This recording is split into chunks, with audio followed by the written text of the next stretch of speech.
Action पर supreme court ने सख्त टिप्पणी कर दी है। अदालत ने यह कहा है कि आरोपी या दोषी का घर नहीं गिराया जा सकता है, ये किसी भी कीमत पर स्वीकार्य नहीं है। अदालत ने अपने फैसले की शुरुआत में यह कहा, अपना घर हो, अपना आंगन हो, इस ख्वाब में हर कोई जीता है। इंसान के दिल की ये चाहत है कि एक घर का सपना कभी ना छूटे।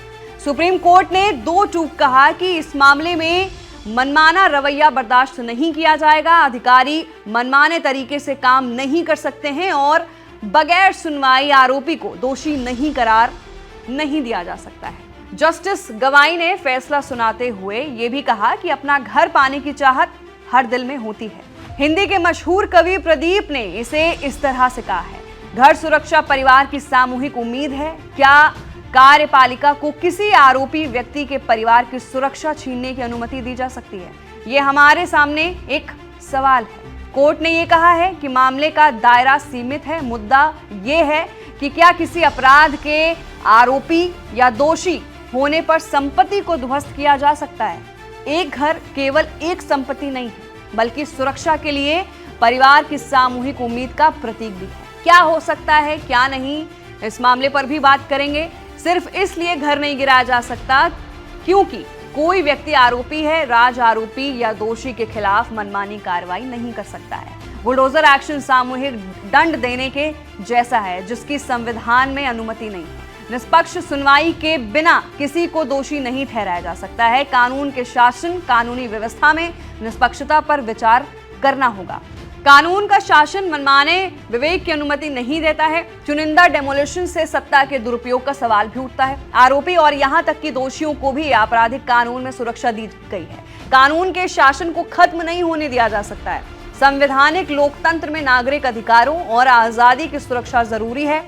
अगर कार्यपालिका मनमाने तरीके से किसी नागरिक के घर को इस आधार पर ध्वस्त करती है तो उस पर किसी अपराध का आरोप है तो वो संविधान कानून का उल्लंघन है। वहीं अधिकारियों को इस तरह के मनमाने तरीके से काम करने के लिए जिम्मेदार ठहराया जाना चाहिए। अधिकारियों को सत्ता का दुरुपयोग करने पर बख्शा नहीं जा सकता है। स्थानीय कानूनों का उल्लंघन करने वाले घर को गिराने पर विचार करते वक्त ये देखना चाहिए कि नगरपालिका कानून में क्या अनुमति है। अनधिकृत निर्माण समझौता योग्य हो सकता है या घर का केवल कुछ हिस्सा ही गिराया जा सकता है। अधिकारियों को यह दिखाना होगा कि संरचना अवैध है और अपराध को कम करने या केवल एक हिस्से को ध्वस्त करने की कोई संभावना नहीं है। वहीं नोटिस में बुलडोजर चलाने का कारण, सुनवाई की तारीख बताना जरूरी होगी। डिजिटल पोर्टल 3 महीने में बनाया जाना चाहिए, वहीं जिसमें नोटिस की जानकारी और संरचना के पास सार्वजनिक स्थान पर नोटिस प्रदर्शित करने की तारीख बताई गई है।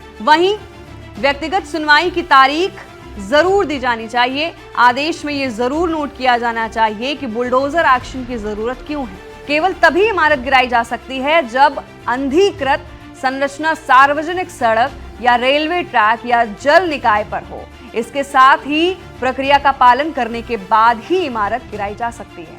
केवल वे संरचनाएं ध्वस्त की जाएंगी जो अनधिकृत पाई जाएंगी और जिनका निपटान नहीं किया जा सकता।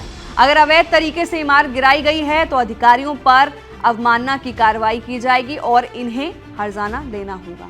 अनाधिकृत संरचनाओं को गिराते वक्त विस्तृत स्पॉट रिपोर्ट तैयार की जाएगी। पुलिस और अधिकारियों की मौजूदगी में तोड़फोड़ की वीडियो रिकॉर्डिंग की जाएगी। साथ ही अगर घर गिराने का आदेश पारित किया जाता है तो इस आदेश के खिलाफ अपील करने के लिए वक्त दिया जाना चाहिए। बिना अपील के रात भर ध्वस्तीकरण के बाद महिलाओं और बच्चों को सड़कों पर देखना सुखद दृश्य नहीं है। वहीं घर के मालिक को रजिस्टर्ड डाक द्वारा नोटिस भेजा जाएगा और संरचना के बाहर चिपकाया जाएगा। नोटिस से 15 दिनों का वक्त नोटिस तामील होने के बाद कलेक्टर और जिला मजिस्ट्रेट द्वारा सूचना भेजी जाएगी। कलेक्टर और डीएम नगरपालिका भवनों के ध्वस्तीकरण आदि के प्रभारी नोडल अधिकारी नियुक्ति करेंगे। वहीं प्राधिकरण व्यक्तिगत सुनवाई सुनेगा, रिकॉर्ड किया जाएगा और उसके बाद अंतिम आदेश पारित किया जाएगा। आदेश के 15 दिन के अंदर मालिक को अनाधिकृत संरचना को ध्वस्त करने या हटाने का मौका दिया जाएगा। सभी निर्देशों का पालन किया जाना चाहिए और इन निर्देशों का पालन न करने पर अवमानना और अभियोजन की कार्रवाई भी की जाएगी और अधिकारियों को मुआवजे के साथ ध्वस्त संपत्ति को अपनी लागत पर वापस करने के लिए उत्तरदायी ठहराया जाएगा। सभी मुख्य सचिवों को निर्देश दिए जाने चाहिए।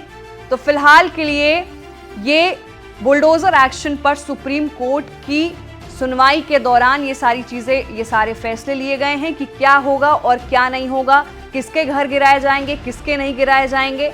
ये सारी सुनवाई सुप्रीम कोर्ट में आज बुलडोजर एक्शन को लेकर हुई है। आपकी इस रिपोर्ट पर क्या राय है, नीचे दिए गए कमेंट सेक्शन में अपनी राय जरूर दें। मैं थी आपके साथ वंशिका सिंह और आप देख रहे हैं एबीपी लाइव।